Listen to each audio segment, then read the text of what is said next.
आज मैं आप लोगों के लिए लेके आई हूँ एक मैनिफेस्टेशन सक्सेस स्टोरी जिसमें एक कपल ने अपनी चोरी हो गई वॉच, मतलब उनके पास एक प्रेशियस वॉच थी जो चोरी हो गई थी। वो चोरी हो गई वॉच को भी अपनी लाइफ में वापस लेकर आए, लॉ ऑफ अजम्पशन को फॉलो करके। है ना कितनी इंटरेस्टिंग बात। नॉर्मली हम सोचते हैं जो सामान चोरी हो जाता है वो कभी नहीं मिलता। हेलो फ्रेंड्स, मेरा नाम है अनीता और आज की वीडियो में मैं आप सभी लोगों का मोस्ट वेलकम करती हूँ।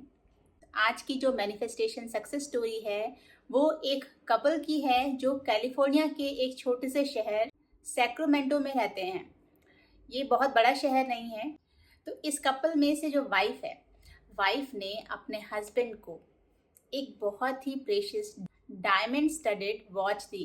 डायमंड स्टडेड वॉच थी तो इसलिए ये बहुत ज़्यादा एक्सपेंसिव थी, क्योंकि वो वाइफ ने अपने हस्बैंड को बहुत प्यार से गिफ्ट किया था, तो इसलिए उस वॉच के साथ उनके सेंटिमेंट्स भी अटैच थे। अब उनकी नॉर्मल डेली लाइफ में इस वॉच के साथ एक रूटीन उनका ऐड हो गया था।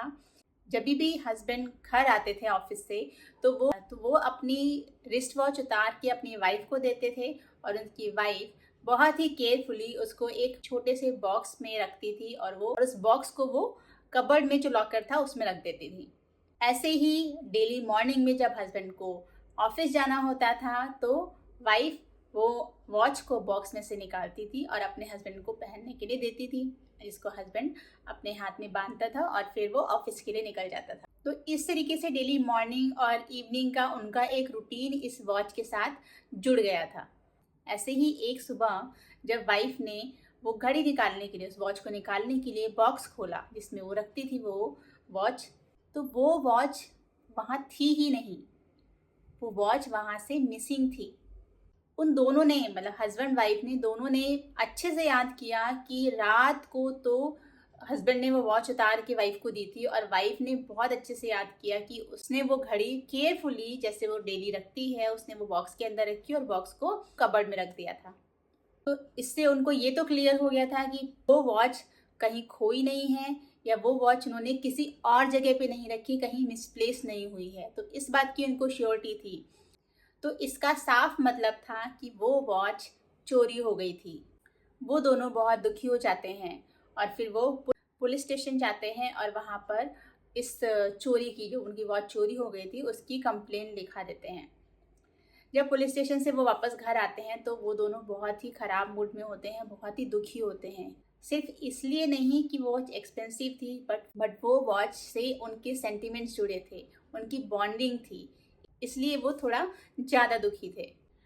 अब क्योंकि ये दोनों नेविल के फॉलोअर्स थे, उनके लेक्चर अटेंड करते थे, तो वाइफ को एक आइडिया आया और उन्होंने अपने हस्बैंड को बोला कि क्यों ना हम अपने बिलीफ को इस पे ट्राई करके देखते हैं। जो भी हम नेवल की लेक्चर्स अटेंड करते हैं, उनकी लर्निंग, उनकी टीचिंग को हम इस चीज़ के लिए अप्लाई करके देख सकते हैं। देखो, वॉच तो चोरी हो गई है और हमने कंप्लेन भी लिखा दी है, लेकिन हम अगर अपनी तरफ से एक बार ये कोशिश करके देख लेते हैं तो उसमें क्या जाता है। और जिसके लिए हस्बैंड एग्री हो गया, तो दोनों लोगों ने फिर डिसाइड किया कि वो लॉ ऑफ अजम्पशन को अपनी उस घड़ी को वापस लाने के लिए यूज़ करेंगे। तो उन्होंने ये डिसाइड किया कि उस घड़ी के साथ उनका जो भी डेली रूटीन था, जैसे शाम को आके वो हस्बैंड वॉच उतार के वाइफ को देता था और वाइफ उसको रखती थी संभाल के, और हर सुबह वाइफ वो वॉच निकाल के अपने हस्बैंड को देती थी, जिसको पहन के वो ऑफिस जाते थे। तो उन्होंने ये डिसाइड किया कि ये सेम रिचुअल जो हमारा है मॉर्निंग और इवनिंग का, वो हम अपनी इमेजिनेशन में डेली फॉलो करेंगे। तो ये सोचकर उन्होंने अपनी इमेजिनेशन में ऐसे अज्यूम करने लगे कि वो वॉच उनके पास है और वो हस्बैंड डेली शाम को ऑफिस से आने के बाद अपने हाथ से वो वॉच निकाल कर अपनी वाइफ को देता है, जिसको वाइफ बहुत ही संभाल कर वो बॉक्स के अंदर रख कर और उसको कबर्ड में रख देती हैं। ऐसे ही हर सुबह जैसे उनका रूटीन था, वाइफ वो वॉच बॉक्स से निकालती है, अपने हस्बैंड को देती है और हस्बैंड वो वॉच पहनकर ऑफिस जाते हैं। तो ये रूटीन जो है ये डेली उन्होंने अपनी इमेजिनेशन में देखना शुरू कर दिया। भले ही उनको वो वॉच रियलिटी में नहीं दिख रही है, उनके पास वो वॉच नहीं है, रियलिटी तो यही है अभी कि उनके पास वो वॉच नहीं है, लेकिन उन्होंने लॉ ऑफ असम्पशन पर पूरा फेथ दिखाया, पूरा बिलीव दिखाया और अपनी 3D रियलिटी, अपनी करंट रियलिटी को पूरी तरीके से इग्नोर किया। उसके बारे में उन्होंने कुछ नहीं सोचा, उसको एक सिंगल थॉट भी नहीं दिया। कभी ऐसा नहीं सोचा कि वो वॉच उनके पास नहीं है। ये इमेजिनेशन उन्होंने कंटिन्यूअसली 2 हफ्तों तक फॉलो की। उसके बाद जो उनका सिटी का ज्वेलरी शॉप था जहाँ से वाइफ ने वो घड़ी परचेज की थी अपने हस्बैंड को गिफ्ट देने के लिए, उसी शॉप पर एक आदमी आता है और वो कुछ ज्वेलरी उस स्टोर के ओनर को दिखाता है जो वो बेचना चाहता है। तो ज्वेलरी स्टोर का जो ओनर होता है, अब क्योंकि वो सिटी बहुत ज़्यादा बड़ी नहीं थी जहाँ वो लोग हस्बैंड वाइफ रहते थे, तो ये एक ओनली ज्वेलरी स्टोर होने के कारण वो ओनर उन लोगों को भी जानता था। और छोटे शहर में होता है कि लोग एक दूसरे को जानते हैं, तो वो पहचानता था उस घड़ी को भी और उन ओनर्स को भी जानता था। वो जो आदमी उसके पास ज्वेलरी बेचने के लिए आया था, तो जो स्टोर का ओनर था उसकी नज़र उसकी रिस्ट पर गई।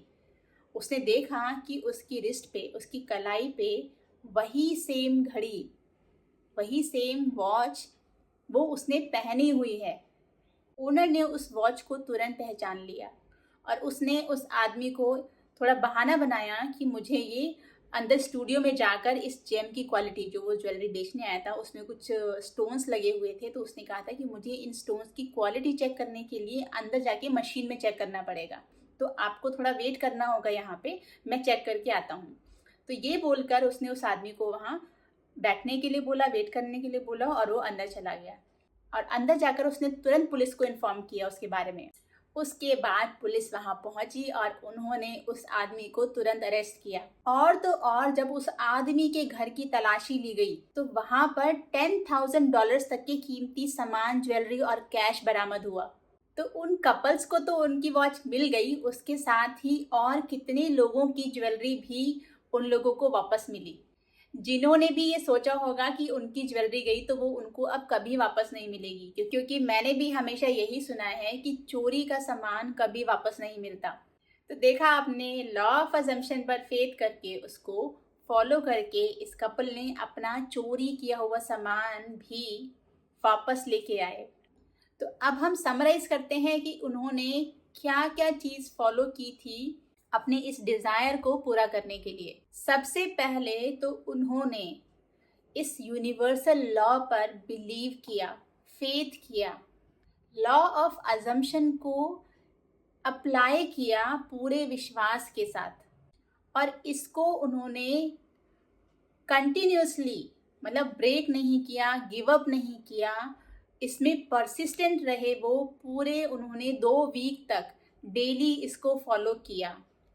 और सबसे बड़ी बात कि उन्होंने इस बीच अपनी 3D रियलिटी में जहाँ पे उनकी वॉच मिसिंग थी उसको पूरी तरह से इग्नोर किया, जिससे उनके अंदर कोई रेजिस्टेंस नहीं आया। उन्होंने अपनी डिज़ायर के लिए कोई ब्लॉकेज क्रिएट नहीं किया, इसीलिए उनकी डिज़ायर इतने अच्छे तरीके से पूरी हो गई। वो भी ऐसी डिज़ायर जहाँ पर सभी लोग होप खो देते हैं।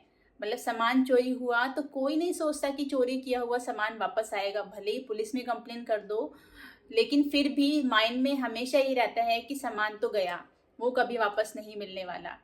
लेकिन यहाँ पर उनका सामान खुद उनके पास चल के आया। तो ये स्टोरी तो यहाँ ख़त्म होती है। इसके पॉइंट भी हमने समराइज़ किया है कि कैसे उन्होंने लॉ ऑफ अजम्पशन को फॉलो किया, उस पर परसिस्टेंट रहे और अपनी डिज़ायर को अपनी लाइफ में लेकर आए।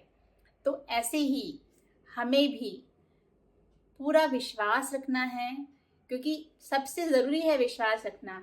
अगर आप बिलीव नहीं करोगे तो आप उस बात पे कुछ भी फॉलो कर लो, कितनी भी टेक्निक्स फॉलो कर लो, आपको रिजल्ट नहीं मिलेंगे। लेकिन आप विश्वास करोगे ना तो आपको रिजल्ट गारंटीड मिलेंगे। आपको विश्वास रखना है, आपको अपनी करंट रियलिटी को इग्नोर करना है और अपनी जो भी आप टेक्निक फॉलो कर रहे हो उसके लिए आपको परसिस्टेंस रहना है। आई होप ये टिप्स आपकी डिज़ायर को मैनिफेस्ट करने के लिए बहुत हेल्पफुल होंगे और जिनको यूज़ करके आप अपनी डिज़ायर को जल्दी जल्दी से अपनी लाइफ में मैनिफेस्ट कर पाएंगे। Thank you so much for your time. Bye bye and take care.